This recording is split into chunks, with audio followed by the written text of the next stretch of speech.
Salut à tous, j'espère que vous allez bien. Alors aujourd'hui on va parler du AirPower qui est donc un petit boîtier qu'Apple a présenté il y a pratiquement un an, à la dernière keynote iPhone, et qui était censé pouvoir donc recharger en même temps votre iPhone 8 ou 10, votre boîtier en fait des AirPods mais moyennant un nouveau boîtier puisque celui-là n'est pas compatible avec la charge sans fil, et puis bien sûr l'Apple Watch, donc tout ça sur le même galet, c'est hyper pratique par exemple sur la table de nuit, mais ce truc-là n'est jamais sorti, Apple ne l'a jamais en fait commercialisé, ils ont même donné aucune info ces derniers mois, on n'a aucune date, aucun prix, rien du tout, à tel point qu'on se demande si le produit va vraiment sortir ou si tout simplement Apple a eu des problèmes de production. Alors celui-là c'est pas le AirPower mais c'est le mini AirPower, il n'est pas fabriqué par Apple mais par un obscur constructeur chinois, il coûte pas 200 € comme on le prévoyait pour le AirPower mais plutôt entre 35 et 50 en fonction des promos. En fait ça faisait un petit moment que je le voyais traîner sur Amazon et je me demandais voilà, si une copie chinoise comme ça pouvait répondre à peu près aux attentes et aux qualités de ce qu'on pourrait attendre de chez Apple, et je voulais voir surtout si ça fonctionnait avec l'Apple Watch qui, vous le savez, ne marche pas forcément avec la recharge sans fil, avec des chargeurs qui ne sont pas officiels, qui ne sont pas certifiés par Apple. Alors la première bonne surprise, c'est que c'est relativement bien fini, les assemblages sont très corrects, surtout à ce niveau de prix,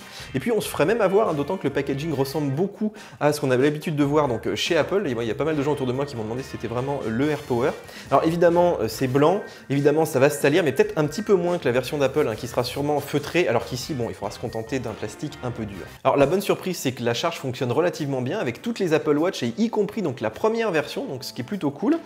Faut savoir aussi que ça gère la charge sans fil rapide, donc de 7 watts et demi, mais à condition de lui mettre donc le chargeur de l'iPad. Alors je vous rappelle que la charge sans fil rapide ça marche avec les iPhone 10 et les iPhone 8, 8 Plus. Par contre pour les AirPods, alors là il n'y a aucune solution puisque le petit boîtier ne prend pas en compte la charge sans fil nativement. Alors finalement, contre toute attente, c'est devenu mon chargeur de table de nuit, puisque je trouve ça hyper pratique de pouvoir charger à la fois l'iPhone et puis l'Apple Watch en même temps. Faut savoir aussi qu'il est relativement compact, contrairement à d'autres chargeurs. Vous pouvez le mettre dans une poche, dans un sac à dos, même sur la table de nuit, je trouve qu'il prend pas beaucoup de place, donc ça c'est hyper cool pour les voyages. Voilà, je vous mettrai le petit lien donc pour l'acheter à 35 € sur Amazon, sachant qu'il est souvent en promo, donc suivez bien les promos sur le site puisqu'il peut coûter quand même jusqu'à 50 € en temps normal. Voilà les amis, la vidéo est déjà terminée, je vous rappelle qu'elle n'est pas sponsorisée, sinon on vous l'aurait dit très clairement. En tout cas, nous on fait souvent des vidéos d'accessoires, donc n'hésitez pas à nous suivre sur les réseaux sociaux, sur Snap, sur Insta, puisqu'on publie souvent des stories sur des produits qu'on reçoit et qu'on met pas d'ailleurs forcément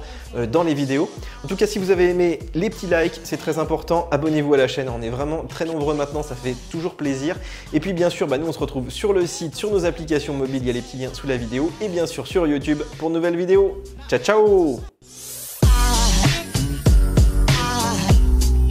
Aside from my soul.